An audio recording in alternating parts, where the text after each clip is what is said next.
Hey y'all, welcome to Hillbilly Garage. Well, we've talked on it a couple of times and we're finally going to get it started. We're going to start working on this 5.7 Hemi right here. It looks like we jumped ahead, but actually this is the way we got it.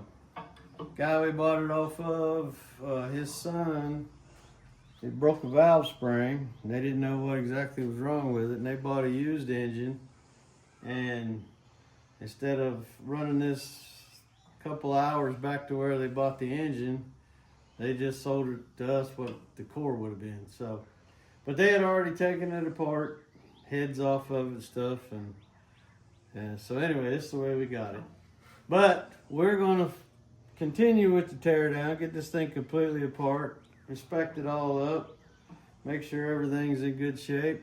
Then we're gonna put this one back together.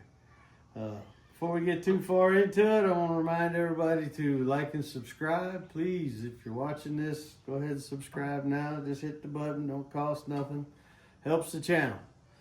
But we're gonna make a little progress, and we'll just touch back base with you as we move through this so you can see how it comes apart and then eventually how it goes back together.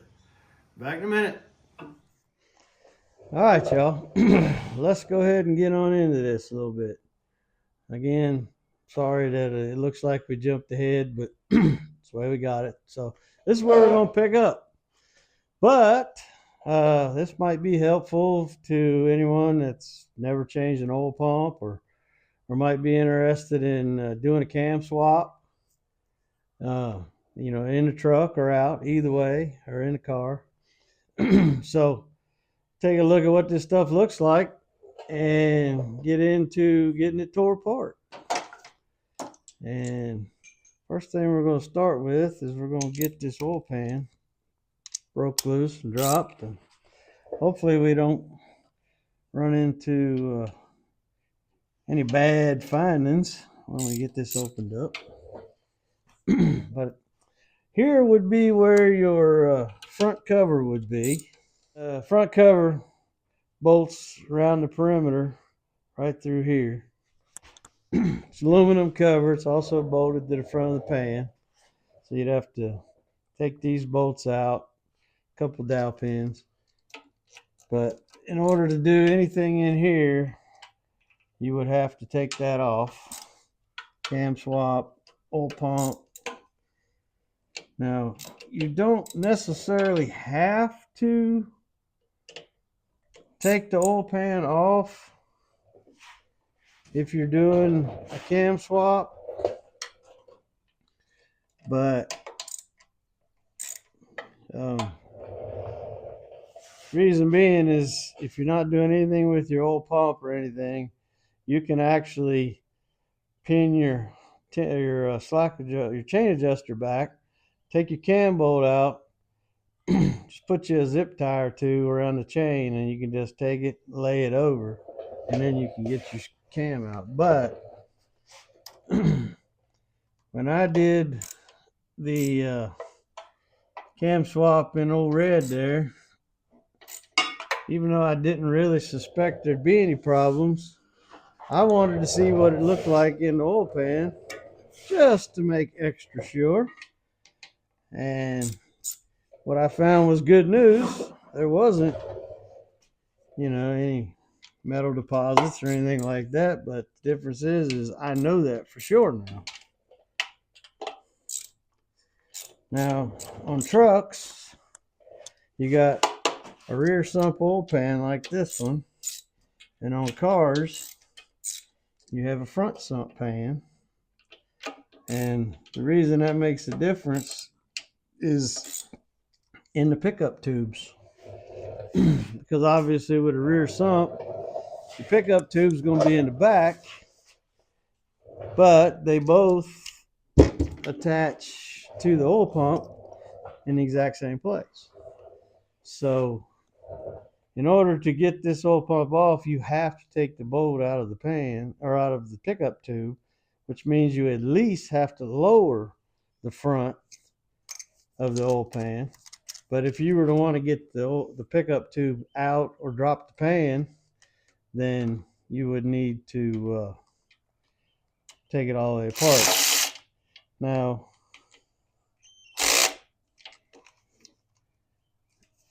in order to get the pan out of the trucks,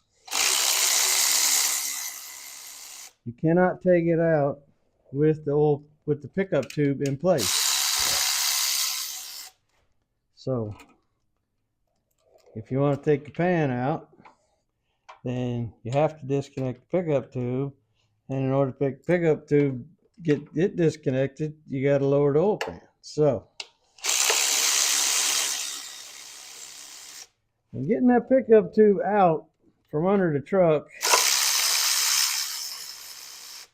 it's not really hard. It's just you have to lower the pan and then kick it off to one side towards the passenger side. And then reach your hand up over the top lip of the pan along the driver's side with a ratchet wrench and go up and take the 13mm bolt that holds the back of the pickup tube in place to one of your main cap bolts. On a car, it doesn't have that because the pickup tube is shorter and goes to the front of the pan. There's no catch bolt, so you actually can change the oil pump on a car just by reaching in with your wrench, loosening that bolt, and you can rotate your pickup tube just enough to get it out of the bottom of the oil pump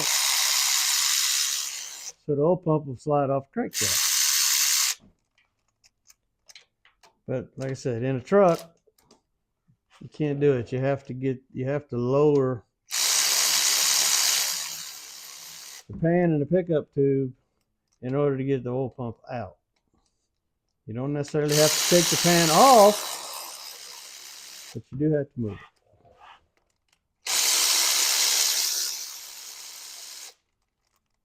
And by the way, these are 10mm headed bolts.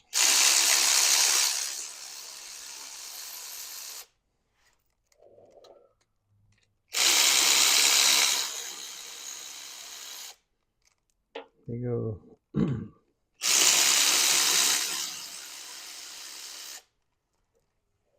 same size socket all the way around, and there's about 20 of them.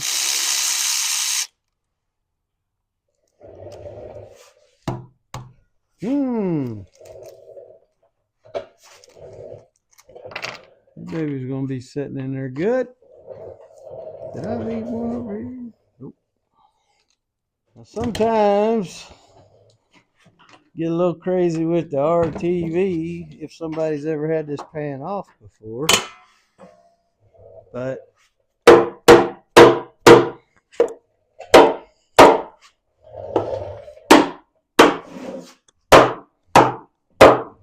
wow.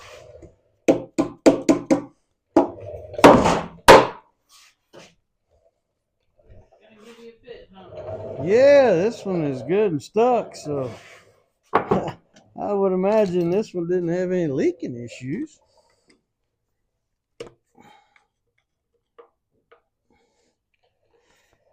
But the gaskets, which I'll show you here as soon as we get something opened up, they are really good gaskets. There's only a couple of spots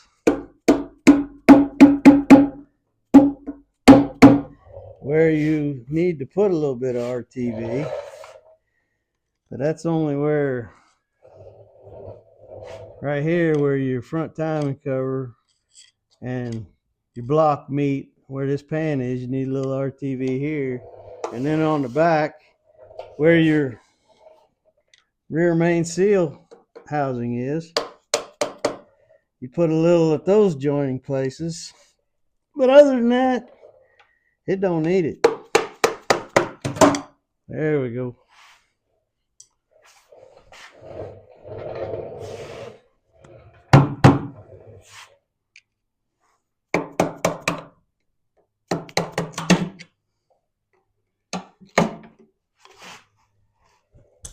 Guess I had that bolt too far out.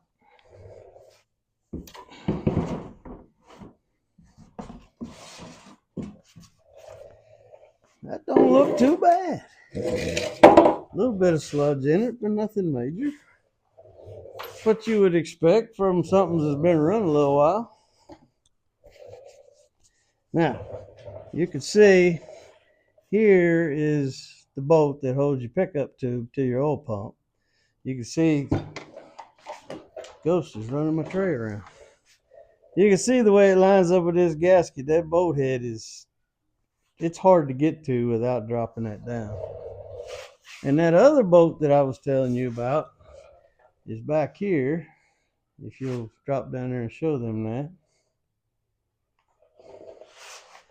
Right here is on your truck pickup tubes. There's a nut right here on the main cap bolt is what holds this in place. And like I said, with it in the truck,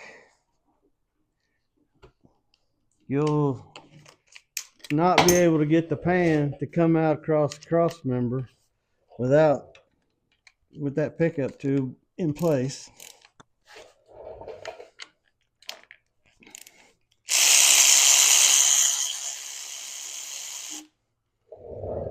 Keep track of this nut and this washer this nut and this bolt, because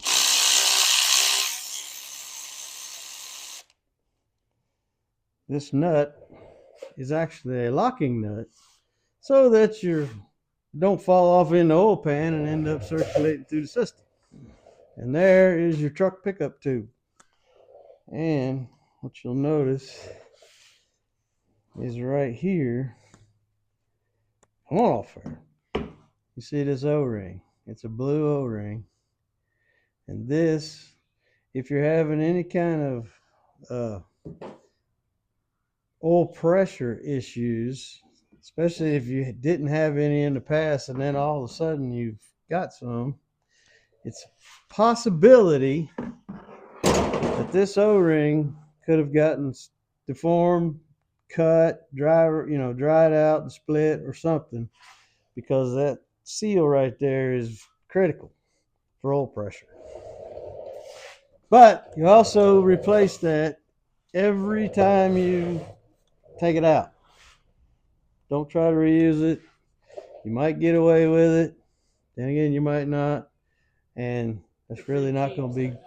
Yeah, it's like $6 at the dealership. So, that's pretty inexpensive. It's a small price to pay for knowing you got a good seal in there.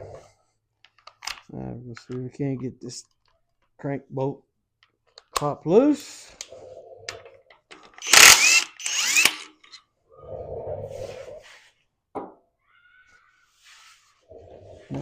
The bolt heads for your oil pump are 13 millimeter, and there's just the 4 of them.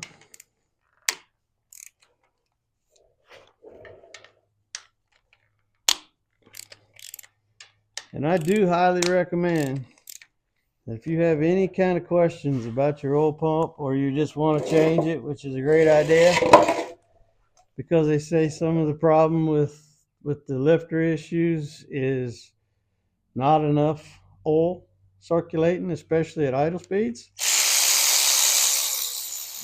And I can tell you from personal experience that the Hellcat pump, and I will try to get a part. We'll have a part number for that down in the description.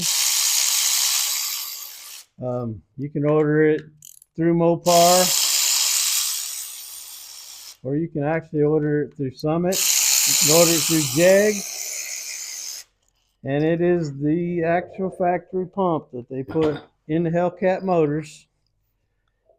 Fits perfectly on all of the Hemis from 09 and up. Looks just exactly like this one.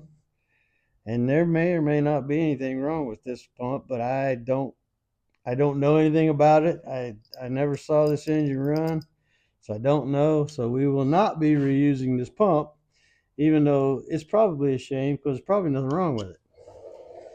Because contrary to what a lot of people say, the oil pressure issues that cause the lifter failures and that kind of stuff is not because that pump fails.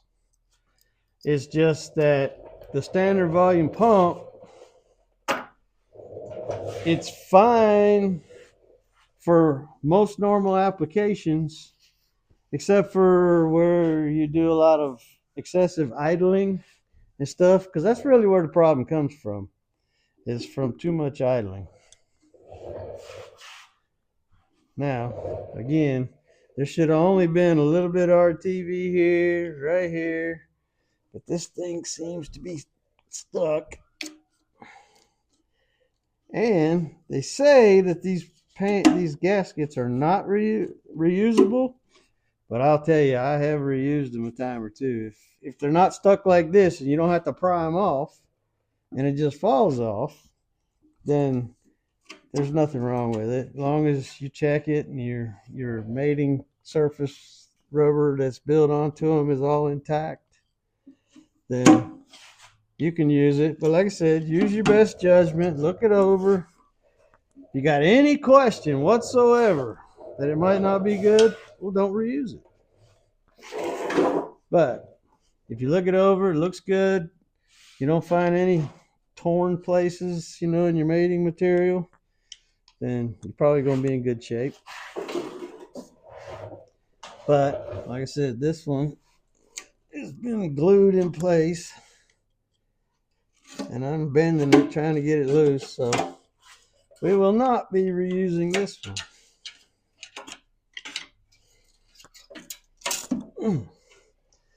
But that's what the windage tray, oil pan gasket, which is all the same thing. It's what it looks like in these good old girls here. And I like them. I'm a fan of them. That lifter thing don't scare me one bit. Like I said, 3 or 4 hours, you can have you a Hellcat pump on the nose of that baby and plenty of oil circulation. When I first put the pump in that one, when it had MDS lifters in it, cold start, it had 72 pounds of oil pressure sitting in the driveway island.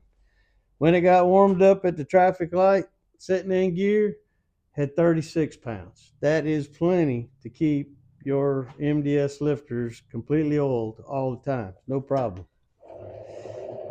She now has Texas Speed camshaft and lifters, non-MDS. And y'all could take a look at a video. I'm pretty sure we demonstrated that. There are small oil jet holes that are drilled into those lifters that turn them into squirters that squirt oil directly onto the rollers of the lifters. And I feel confident that that's working good. And I know they're working because I had a couple of pounds drop in oil pressure. And you might, thinking, oh man, he's weird. He thinks a drop in oil pressure is good. But no, what that tells me is that those oil jets are squirting oil down on the rollers. And that's where a tiny bit of my oil pressure went, which that's fine. Because I still got fully warmed up operating temperature. I still got 28, 29 pounds of oil pressure sitting at the traffic light. And that is plenty. Got an O-ring seal. You'd think it would come out a little bit easier. But that's okay. All right. So back to what we're talking about. Now we're going to work on this timing chain. And like I said, if you were going to do a cam swap or something, you wouldn't have to take the oil pump off, but there's nothing wrong with doing it, especially if you're going to go ahead and upgrade it to a Hellcat pump. And then we are going to pin this tensioner back. There's a small hole right here in this tensioner. And then there's another corresponding hole behind it. So all you need to do is push that over. Take you a small Allen key or precision screwdriver, jeweler screwdriver, whatever you want to call it, and pin that tensioner back, and that'll put a little bit of slack in your chain so that you can get this the rest of the way down. If I remember right, these are 10s, yep. And once you got that chain tensioner pinned back, then you can take the tensioner and the guides off.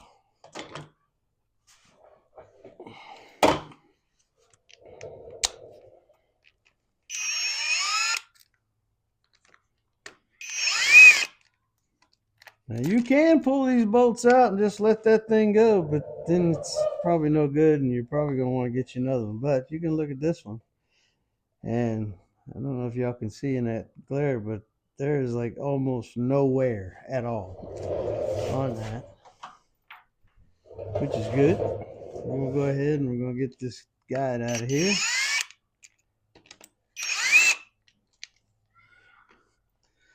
Take a look at that. And yeah.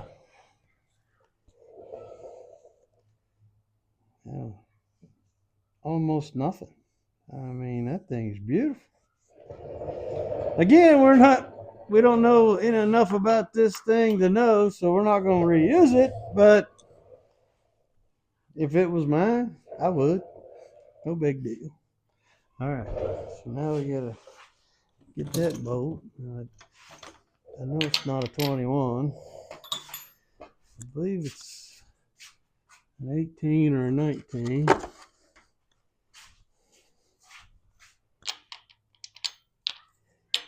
Yep, 18. My initials on it. Huh? My initials on it. Oh, yeah. B. This is her motor then. Maybe I can reuse them parts. Like I said, though, if it's yours, you're doing a cam swap or something, if they don't show any signs of wear, reuse them.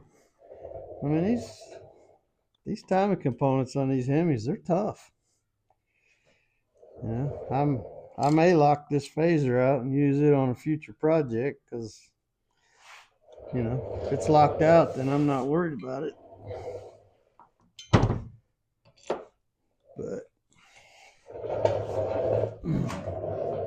all right, so if we were doing a cam swap, then we would be at the point now to where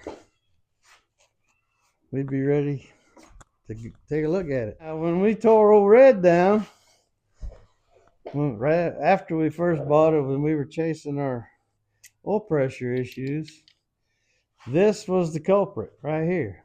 These 4 Torx-headed bolts, they must be torqued properly when you put your camshaft in because, and I'll show you here in just a second, get that good pop there. That one wasn't so great, but it was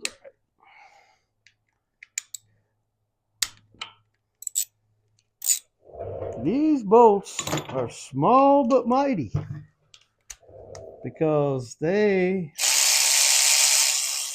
are responsible for a major portion of your oil system in this Hemi. These bolts are reusable, and here is your cam thrust plate. This is what I was going to show you. This from here up to here is a major oil galley that is made up by this plate being in place. Oil travels from here up through here up to the top part of your motor. And when these bolts were loose on old Red, this thing was sticking out about 1/8 of an inch, 3/8 of an inch. So oil pressure was coming up, running right down back to the pan, and we were having all kinds of issues. We got down to single digits when it got up to full operating temperature. That was pretty nerve-wracking. It was scary. That's why she went in the shop just shortly after we bought her. But all right, now the lifters are already out. Now, but and I don't recommend it, because if you're doing a cam swab, it probably means you have lifter issues too. But there's 4 plastic trays that sit here. Each tray holds 4 lifters. And what you can do is you can turn your camshaft over to where it pushes all your lifters up into them, and the trays will hold them so that you can get this out. Why do they do that?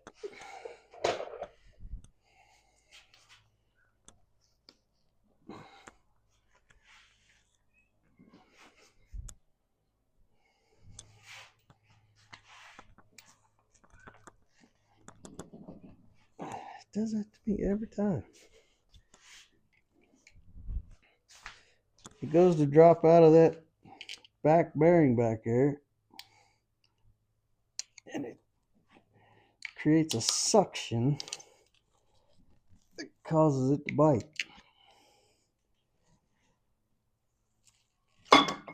There we go.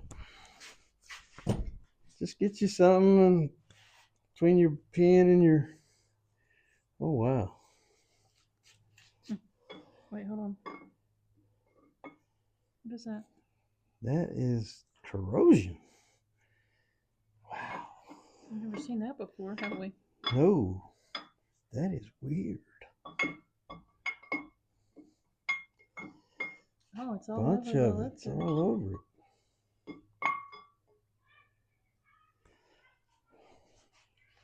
Wow. Hold on, let me move your finger. Look. It's got to be from after it was torn down, because I mean I can scratch it loose with my fingernail, but my gosh, it looks like barnacles growed up on the cam lobes. That is weird. It's like on all of them. Yeah, like I said, that's got to be something that's happened after it was torn apart.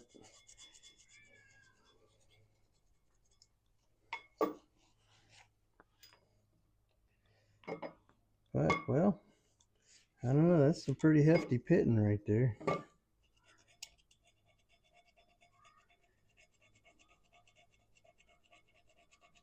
Some sort of corrosion monster has gotten a hold of that. So That would affect how it runs, right?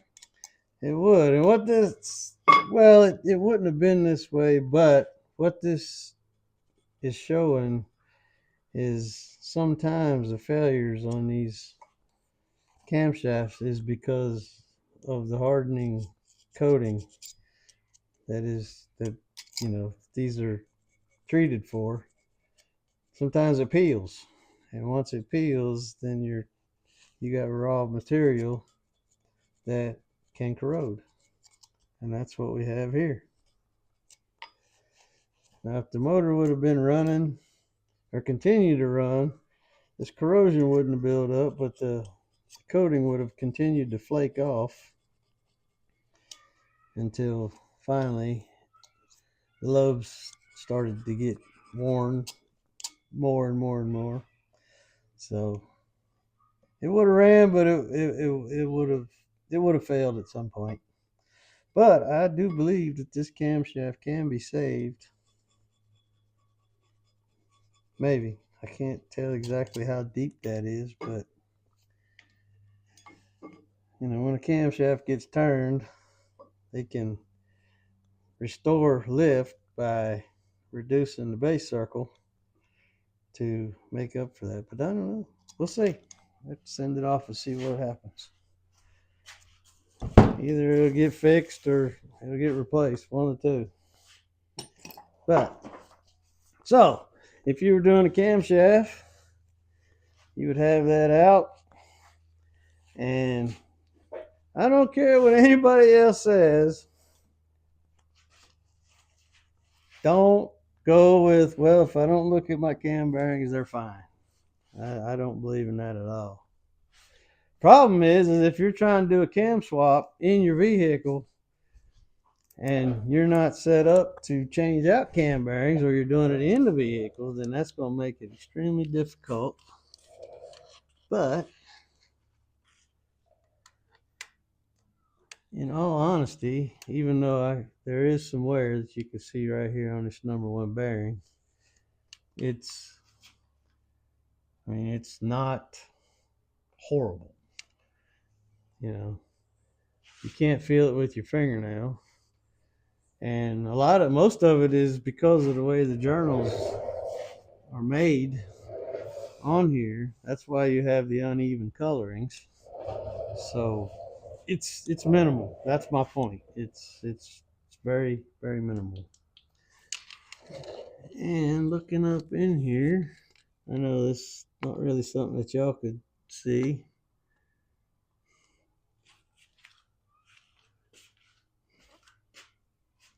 But these bearings could run.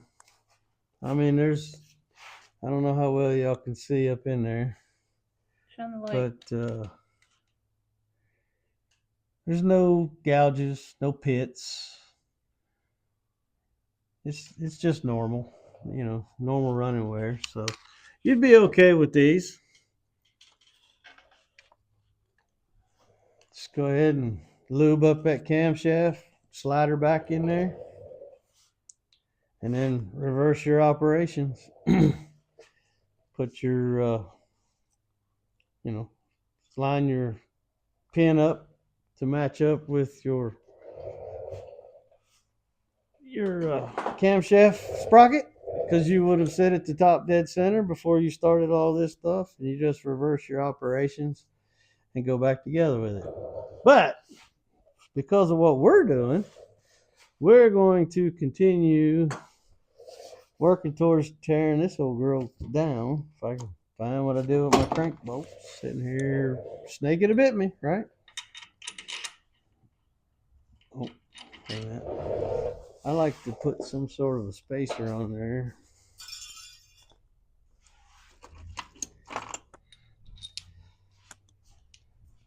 I don't like running the crank bolt. That spacer's too big. But I don't like running it down to the bottom of the threads and using that as a way to bind it so you can turn the crankshaft. So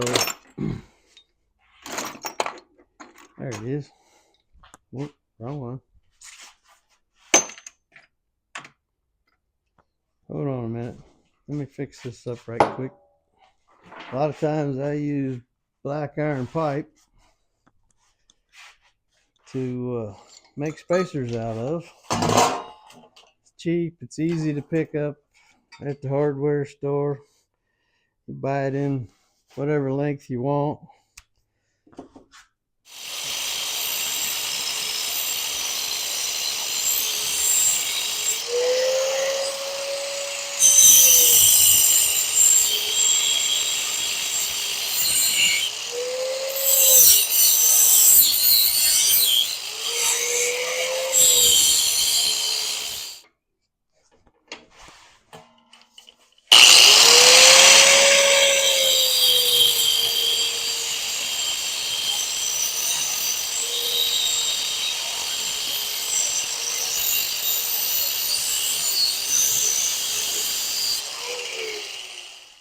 Cut you a little spacer, find you a big old lug nut, big giant nut, something that will bind up on the end of the crank rather than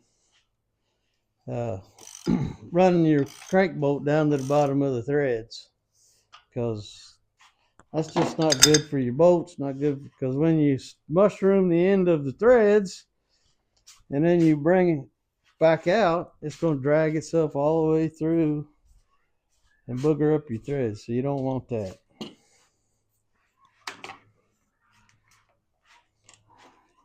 So now before we flip this thing over and start taking anything else apart, what I like to do is clean up the tops of the pistons because they're stationary right now and you can push and lean on them.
You can tell by the low amounts of carbon deposits, this motor was running pretty good.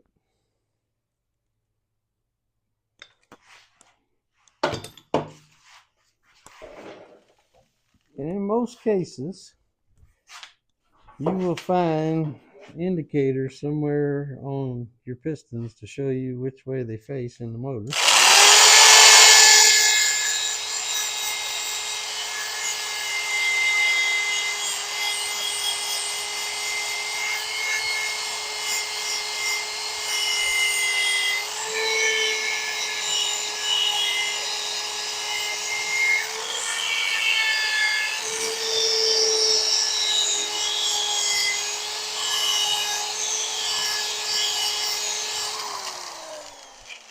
And that indicator is right there. You can see there's an arrow engraved in that piston.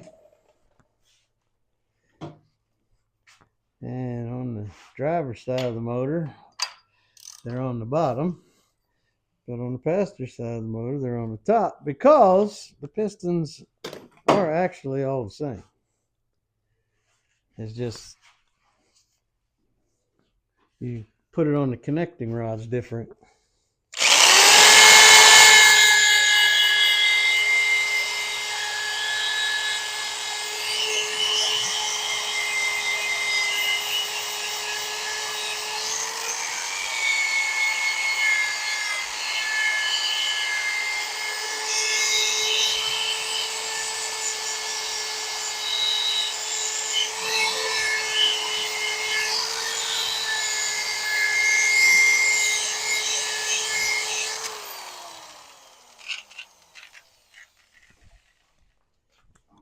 But that's why it's important to get this stuff cleaned up.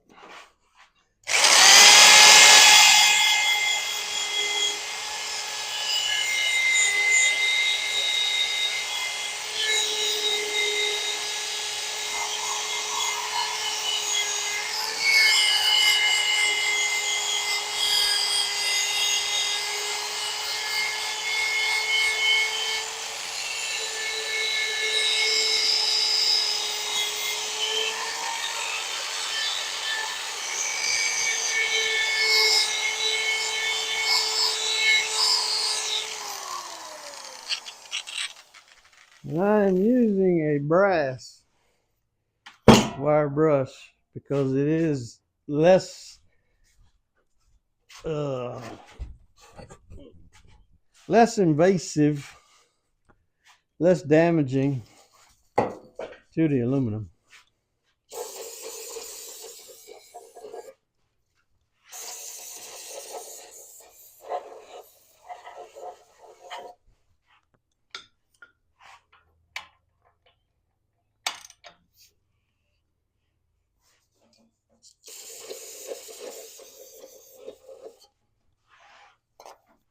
I'll just spray them down with some brake clean here.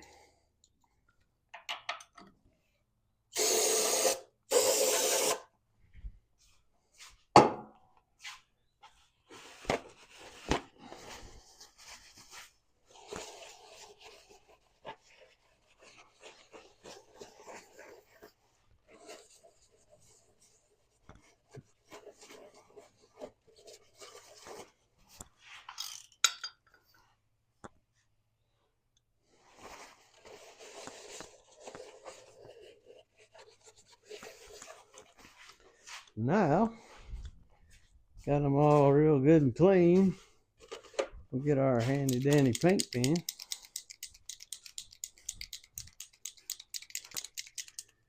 We're gonna mark them.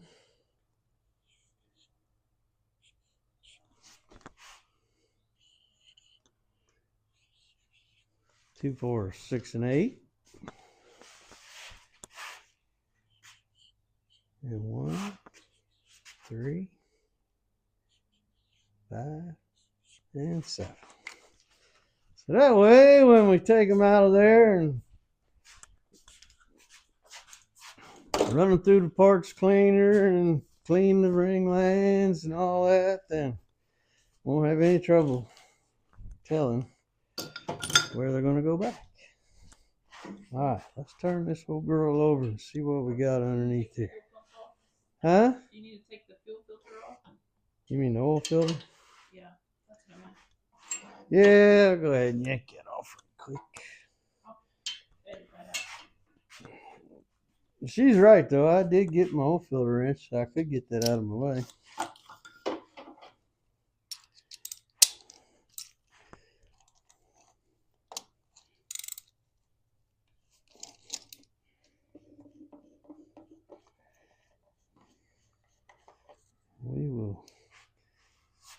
We'll cut that open just so that we'll be able to take a look at what's going on in that thing.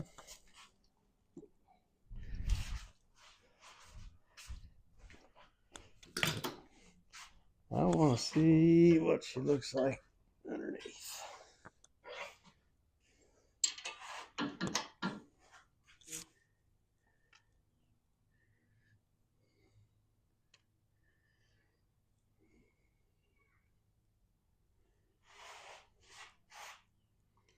I am seeing crosshatch down in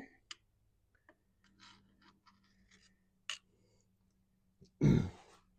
I don't see a whole lot of sludge or varnish or because the guy we got this off of Looks pretty clean. He said that it was running a good running truck. He broke a valve spring, and so we're gonna have to do some work on the heads to replace the valves and stuff. But we've already got all them parts. But the bottom end is looking pretty good so far. But we are going to see. Here's where you're supposed to, and it looks wow. They did only have it here, but man, that thing was stuck and good. So sorry to whoever I was blaming. Everything's good. They didn't over RTV it. It just stuck. But that's all right. We'll get us another one.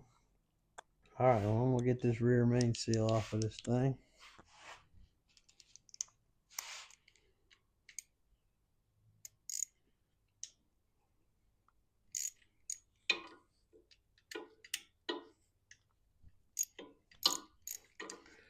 Here's a tip of the day. Y'all notice that when I mount onto the engine stand, I put spacers. I use all thread wherever I can, but I put 2 nuts on here to make these longer. And the reason I do that is so my hands and my wrenches can fit up in here better. Which helps with tear down, but also when it's time to put this back together, I'll be able to use a torque wrench in here to torque these back down and be able to do all that without having to take the engine out off the stand. And it just generally gives you more room to work in there. And these Pittsburgh stands, I like them. It's the best that we have. They have these longer yokes right here, which means you only need, shorter bits of spacer. Now, some of the other stands that I have, these yokes are a lot shorter, and I don't like them at all because I have to use longer spacers to make the engine stand off better.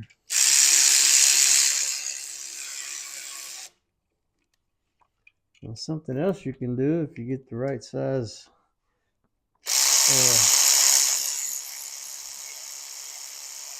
steel pipe, you can cut these off, make these as long as you want. And then, like I said, I usually use all thread so that I can custom make my spacers as long as I want them. And this is an aluminum case, so be easy with it. Don't get all crazy. Go prying on it real hard. It's not really all that difficult to get it loose. Just make sure you try to walk it out without bending it or cracking it. And it has an O-ring seal that normally is reusable as long as it's all intact and in one piece. And of course, we'll change the rear main seal itself, but all right, now we're going to get down to the interesting part. We'll start taking some pistons out of this thing. Now keep in mind, and everybody pay attention, Chrysler says once you break that rod bolt loose, it is no longer serviceable. They are torqued to yield. So keep that in mind. If you're going to break that loose, then you're looking at probably, I think they go about $6 or $7 each. So just be prepared. And they're not 10s, I believe they're 11s.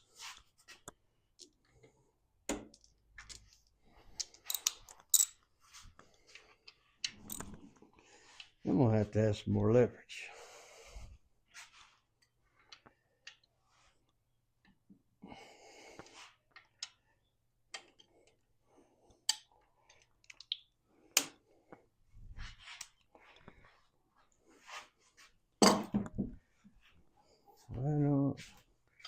I use my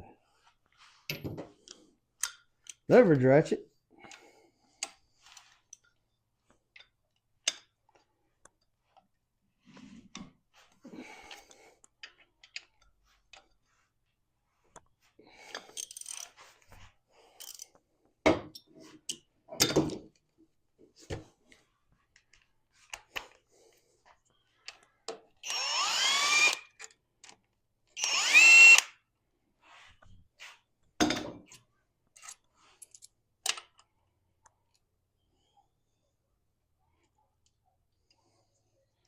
Wow. You have 2 in it? Look at that bearing. It's clean. There is literally Nothing wrong with that at all. You laid that next to a new one, it'd be hard to tell them apart. It's a little low on squash, but still. Virtually nowhere. That's good. That's what we like. That's what we want.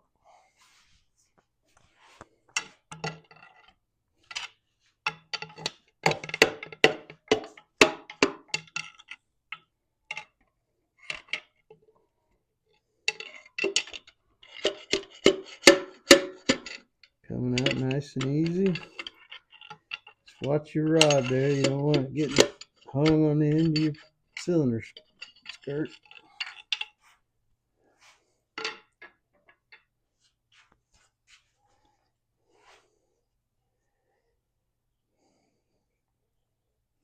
Rings are opposite. Very, very tiny bit of skirt wear. Not enough to worry about. But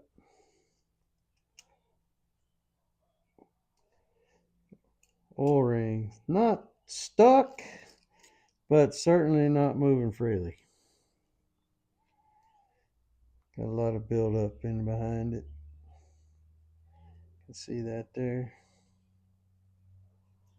So those O-rings were not working properly.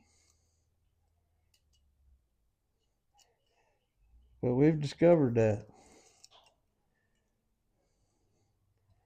Well, the other ones we've torn down, 170,000 miles, that O-ring stuck. So, and what does that come from, B?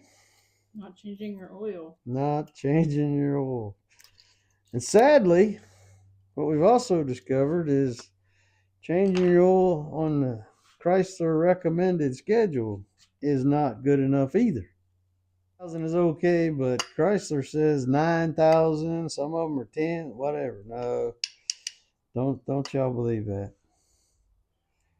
Keep your oil changes under 5,000. 4,000's better. I'm not going to tell you what to do, but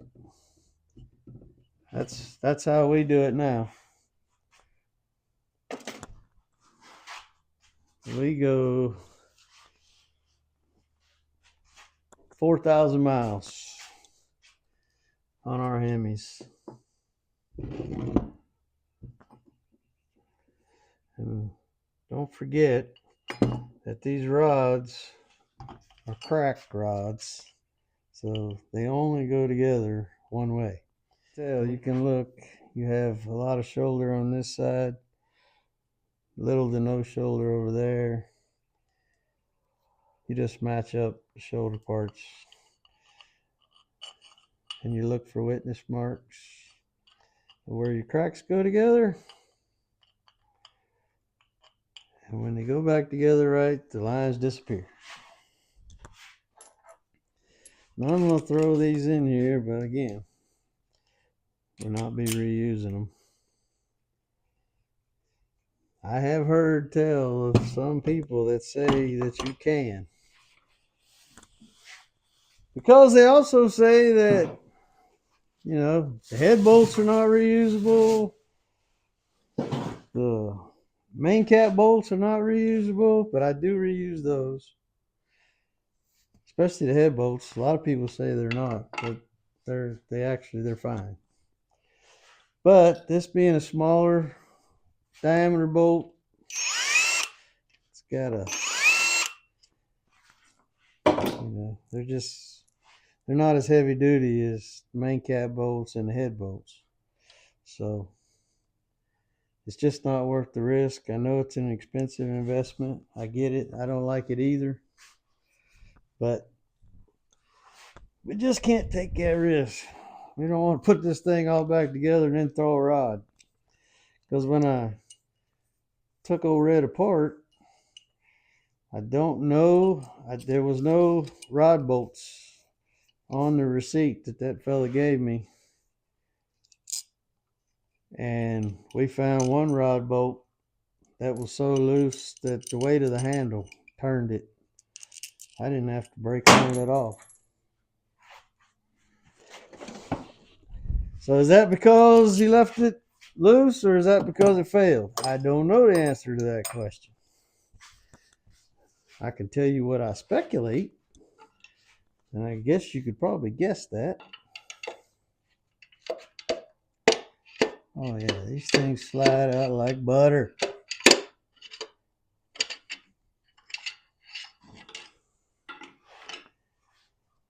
Let's see.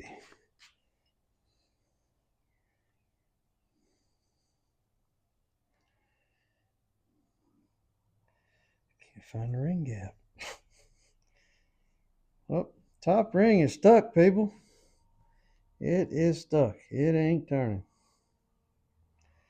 There's so much junk in it, I can't find the ring gap. Wait a minute, there it is. Is that it? Let's see.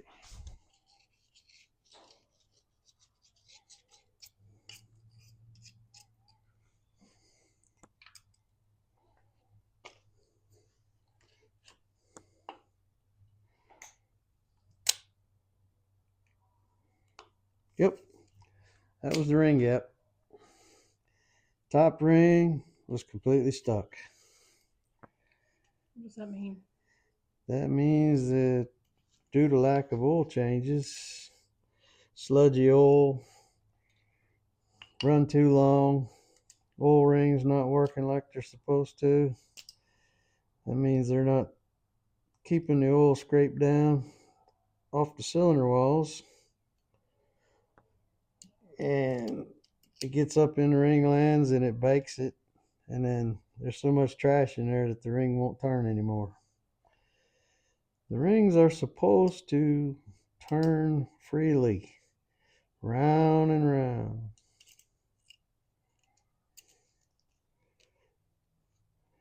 And when you don't change your oil and the sludge builds up, y'all can see all this black trash.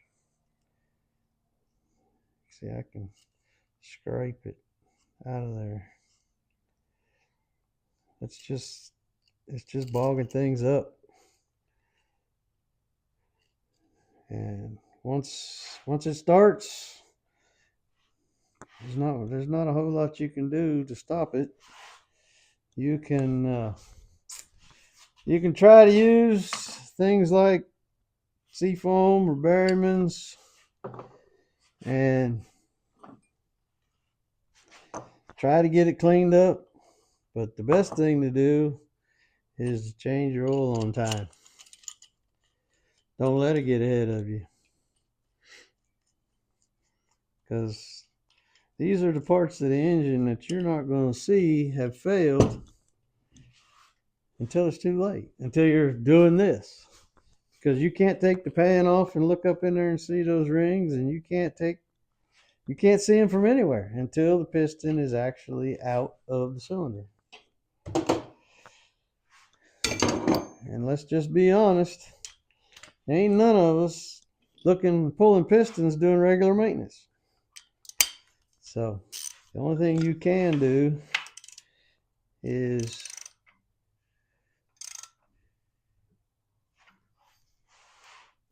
change your oil regularly or even ahead of schedule, because too soon is better than too late. Now, somebody argue that with me. We're just going to let our oil changes run, and we're going to pretend like everything's good when it ain't. Until it ain't. And then we're going to sing the coulda, woulda, shouldas. Whereas we could change our oil too soon. Is there such a thing? I don't know. I can't imagine how we could say it would be too soon. Sure, it's expensive. I understand that. I fully get it. You know, you got to look for those deals. You got to find that Napa oil on sale. Gotta use them Goodwix filters. What? Just dropped your gun. Oh. I got that from Summit. It's tough. Don't have to worry about that one.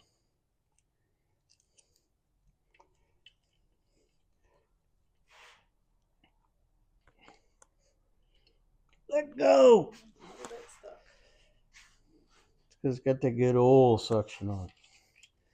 Actually, when the bearing is stuck like that, that's not a bad thing. Because you pull it up and you find out that it looks beautiful. I mean, absolutely beautiful.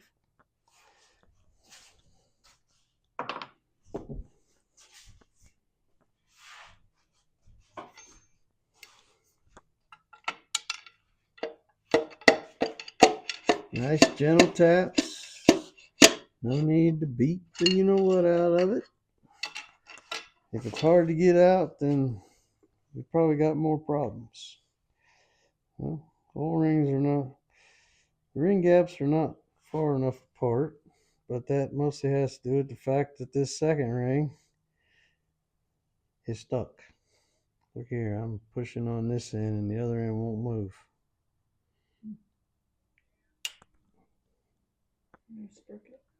That's okay. Top ring, not stuck. It was close. Second ring, stuck bad.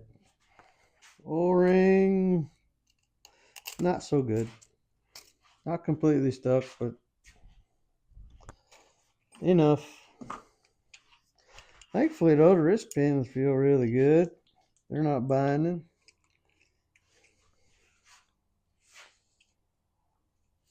Bearing looks beautiful. Oh, it's a crying shame you throw away such pretty bearings.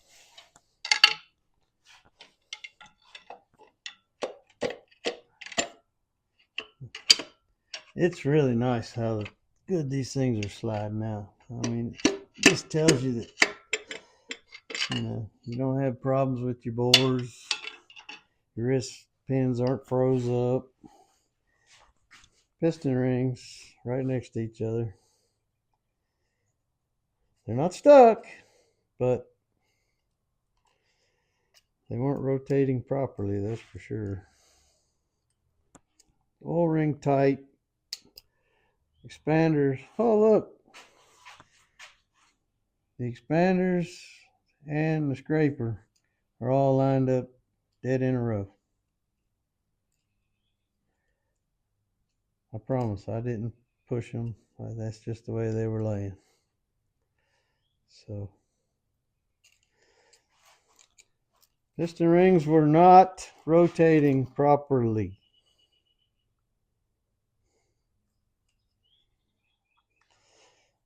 All right, y'all. We're pretty much finding the same thing in each hole, so I'm going to go ahead and get the rest of these out of here.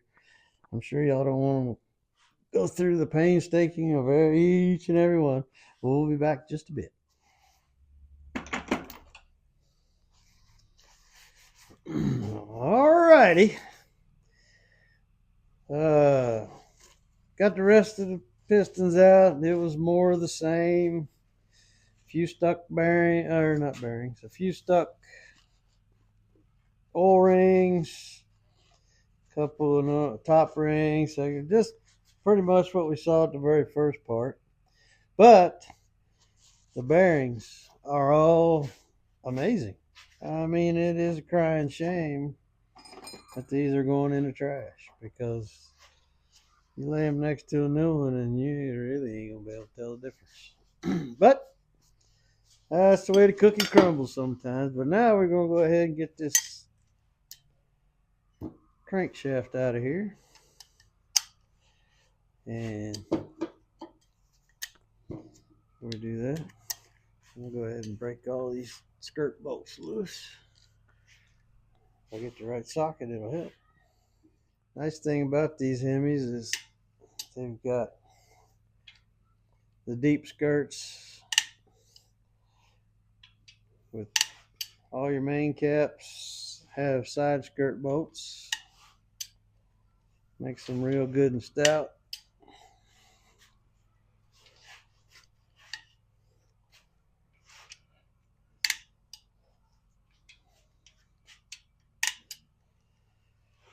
I'm real happy to hear that the Hemi is coming back. In case y'all didn't know, the brainchildren at Stellantis, he's not there anymore. But anyway, decided to do away with the Hemi engines and replace it with the Hurricane. And you're talking about a train wreck of a storm, or a storm of a train wreck, whatever you want to call it. That engine, oh, it's a nightmare. But anyway, thank goodness the Hemi is coming back. It's supposed to be bigger and better, which, other than the issue with the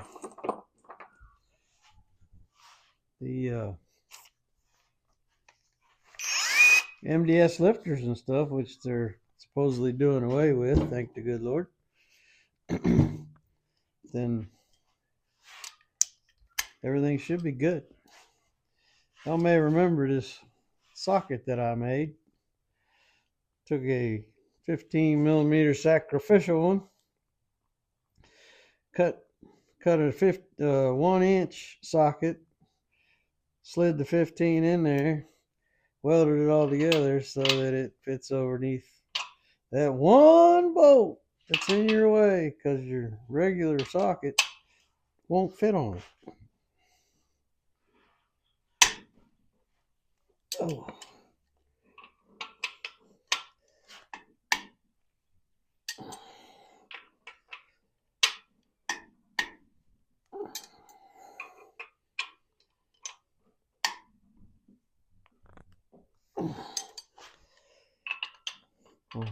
Some people take a crow's foot when they go back and torque that bolt. I don't particularly care for that. So that's why I made myself a socket. Are those bolts reusable? Yes, these bolts are reusable.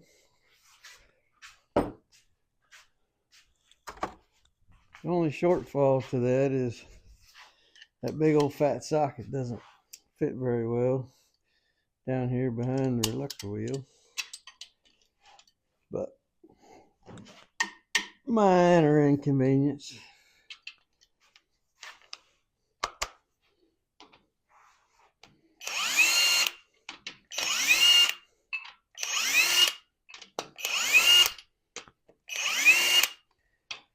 And see, that's what I'm talking about.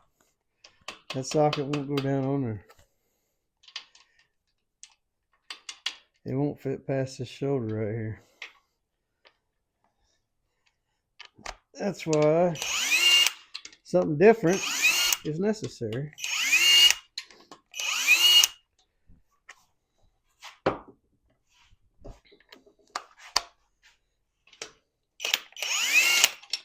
If people wanted to buy one of them off of you, how would you sell it to them? Make one for them? Sure, I would make a socket. What would you call it? The Williams Hemi? Yeah, the Hemi main cap socket. But yeah, reach out to me, get in touch with me. I'll make you one. Comment down below. Private message us, whatever it is.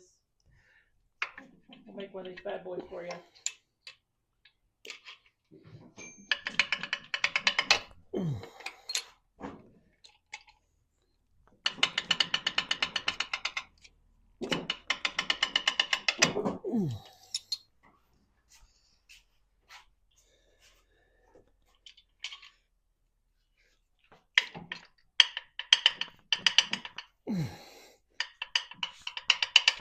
Oh.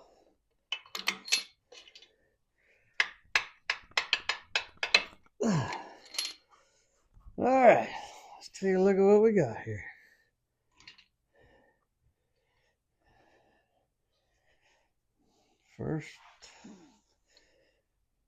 First main bearing. Oh my goodness. Looks pretty good. Little tiny bit of wear. It's a weird, a letter C in there for some reason. But yeah, nothing bad. Now these caps, they are marked. Okay, here it is. It's marked number 1. And over here shows you that it faces forward. 2, 3, the arrow is on the opposite side, so it kind of lets you know. And then 4, arrow poison. And 5. Always make sure that you look. And if there is no indication, then you need to make one. You can either get, a hammer and stamp kit, and you can stamp them 1, 2, 3, 4, and 5. Or you can take your die grinder with a little bitty Harbor Freight grinding tip, little tiny one, and you can engrave numbers. You can take a punch, and you can punch 1 punch, 2 punch, 3. Do something. Make sure that when you take these apart, that you know which one it come off of, and make sure it goes back. Look at there. Bearing looks great. Little tiny bit of trash, but it ain't nothing you can feel with your fingernail.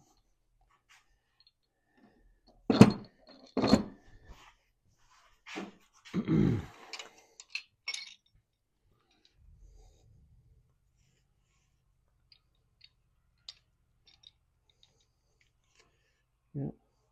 Great. Oh, I mean, goodness gracious.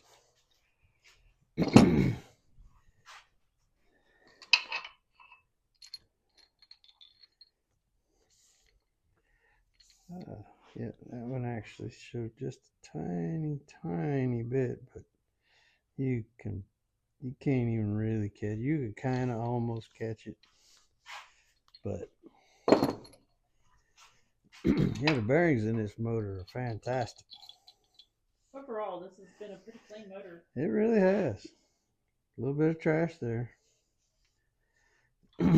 Ain't nothing that would have caused it to blow up or tear up or anything like that. All right. Go ahead. Somewhere to set that.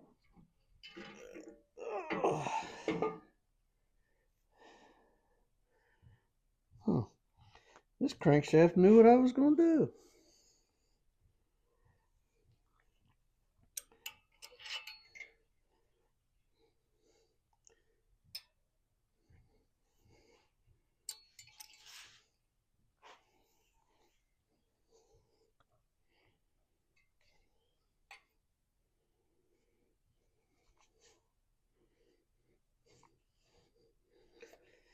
In case y'all are wondering, what in the world is he doing balancing that thing like that?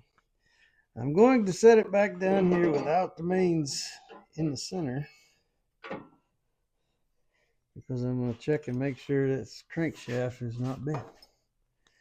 I don't suspect that it is, but I want to make sure, because we have torn down a couple of Hemis. Of course, they were catastrophic teardowns. They were broke connecting rods, broke pistons. So obviously you would definitely expect that the crankshaft might be bent. And we did find a couple that were. So, but the way this thing turned over before I pulled them caps out, I do not suspect any problem, but I am going to just go ahead and verify.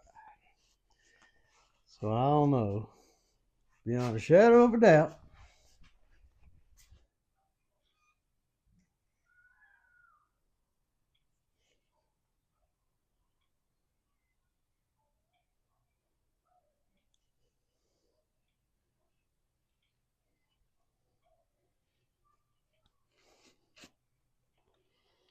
Getting my rag hung in there.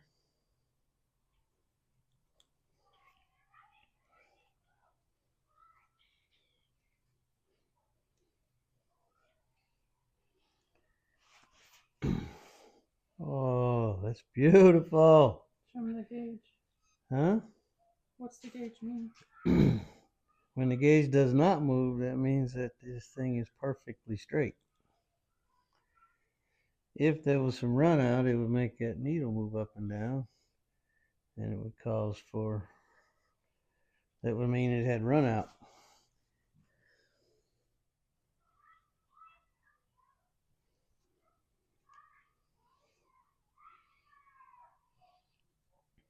See? Not even a wiggle. By golly, I think it's straighter than straight. That's good. That's what we wanted to see. Now we know for certain. We got a great crankshaft. Where's your crankshaft holder? Oh, I can't. I have to stand it up. Oh. Can't leave it hanging in a cleaning tray. Thrust bearing looks good.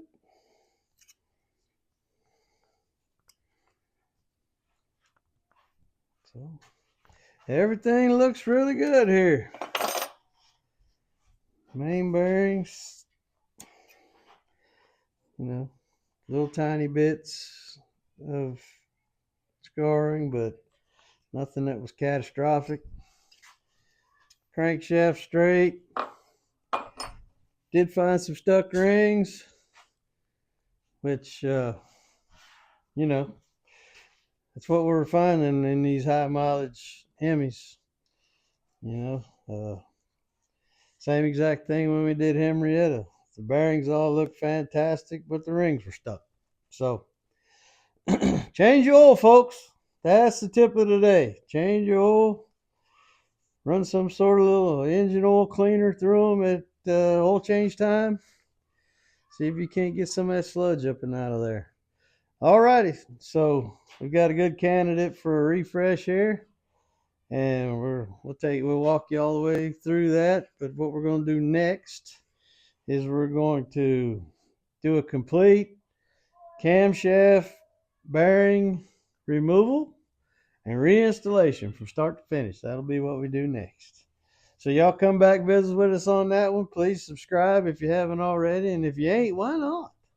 I mean, come on, everybody. Just push that little button. Hit the bell so you get a notification whenever we get something new out there. And remember, look down in the description, and you'll find things like Super Thanks. You'll find our website link. Go check out the website. Get you a t-shirt. Get you some stickers. Help support the channel. Keep coming back. Comments, though. Throw in them comments. Yeah. If you really want me to build you a socket, just holler, and I'll build you one. All righty. Everybody have a good evening. Thanks again to all of you. We'll see you now.